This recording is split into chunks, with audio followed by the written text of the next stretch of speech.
మహాశివరాత్రి పర్వదినాన్ని పురస్కరించుకుని కోటప్పకొండ త్రికోటేశ్వర స్వామి సన్నిధికి బయలుదేరిన భారీ ప్రభలతో పల్నాడు జిల్లాలో పండుగ వాతావరణం నెలకొంది. సుమారు 100 అడుగుల విద్యుత్ ప్రభలను స్థానికులంతా ఏకమై కోటయ్య సన్నిధికి తరలిస్తున్నారు. మరింత సమాచారం మా ప్రతినిధి వీరాంజనేయులు అందిస్తారు.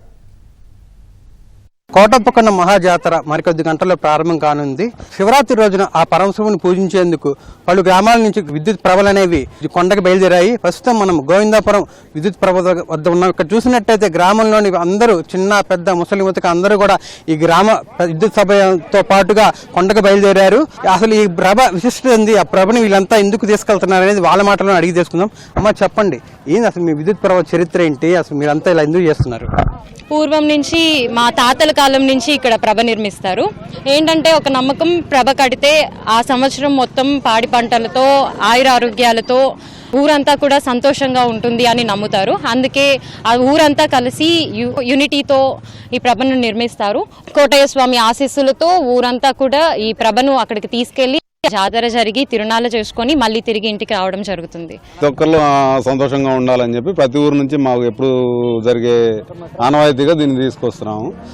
కోటివేల్పులాండ కోటయ్యకొండ అని చెప్పి స్వామివారికి ఒక 1 కోటి ప్రభల దాకా కడితే అదొక మంచి జరుగుతుంది, ఆయన కొండ దిగి వస్తాడన్న ఆనవాయితీతోటి మేము దాదాపు 45 రోజులు కష్టపడతామండి. ఈ ప్రభ కట్టడానికి వచ్చేసి సుమారుగా 30-35 లక్షల వరకు ఖర్చు అవుతుందండి. ఇప్పుడు ఎక్కడి నుంచి వచ్చారు? ఈ ప్రభ మీరు కొండకి వెళ్తున్నారు కదా, ఎలా అనిపిస్తుంది?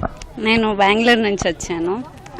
యాక్చువల్లీ చాలా బాగుంటుంది, అందుకే మొత్తం అంతా లీవ్ పెట్టుకొని 1 మంత్ ముందు నుంచి వచ్చేస్తాం. ఇప్పటి నుంచి ఇలా ప్రభలు వెళ్ళటం చూస్తున్నారా మీరు? అంటే పిల్లలు కూడా ఉన్నారు కదా, మీరు ఆ తాడు పట్టుకుని వెళ్ళటం అంటే కష్టం అనిపించట్లేదా? లేదు, చాలా ఇష్టంగా ఉంటుంది. ఆనందం అంటే మొత్తం అందరూ కలిసి ఉంటారు, అది ఫస్ట్ థింగ్. సో నెక్స్ట్ ఇంకొకటి ఏంటంటే బిలీఫ్, మొత్తం ఇది ప్రభ కడితే మొత్తం అందరూ బాగుంటారు. ఇష్టం అండి. శివరాత్రి అంటే ఊరందరూ కలిసి ఒకటే, ఈ కుల మతం ఏం లేకుండా అందరూ ఒకటిగా కలిసి చేసుకుంటూ ఏ ఊరు ఉన్నా ఎక్కడికి వెళ్ళినా శివరాత్రి అంటే కంపల్సరీ రావాల్సిందే, ఏ జాబ్ చేసినా ఏది చేసినా. శ్రీ త్రికోటేశ్వర స్వామి గారికి ప్రభగట్టం ఆనవాయితీ. కరెంటు ప్రభ స్టార్ట్ అయ్యి 79 సంవత్సరాలు. ఒక వంతు వాళ్ళు డబ్బులు ఇవ్వడం, గ్రామస్తులందరూ కులాలకి మతాలకి అతీతంగా అందరం కలిసికట్టుగా ప్రభ కట్టుకుంటాం. ప్రభ బిగినై స్వామివారి దగ్గరికి వెళ్ళొచ్చేదాకా అన్ని కులాలను కూడా కోటేశ్వరుడైనా లక్షాధికారైనా చిన్నవాడైనా అందరం కలిసి సాపంతి భోజనాలు ఏర్పాటు చేసుకుంటాం. సాంప్రదాయకరమైనటువంటి సాంస్కృతిక కార్యక్రమాలు చేసుకుంటూ స్వామివారికి మా మొక్కుబడి తీర్చుకుంటాం.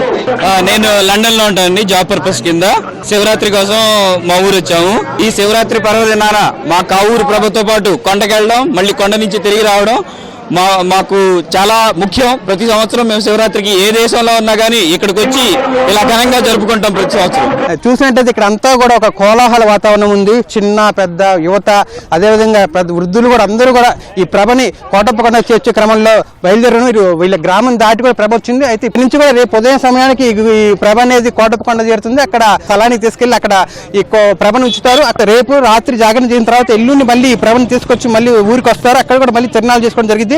ఏది ఏమైనప్పటికీ ఈ ప్రభ కట్టడం అనేది ఎన్నో సంవత్సరాలుగా ఆచారంగా వస్తుందని, ఈ ఆచారాన్ని కొనసాగించడం వల్ల మా ఊరు అదేవిధంగా గ్రామం అంతా సుభిక్షంగా ఉందని కూడా వాళ్ళంతా హర్షం వ్యక్తం చేస్తున్నారు. కెమెరామెన్ ఆలీతో వీరాంజనేయులు, ఈటీవీ న్యూస్, పల్నాడు జిల్లా.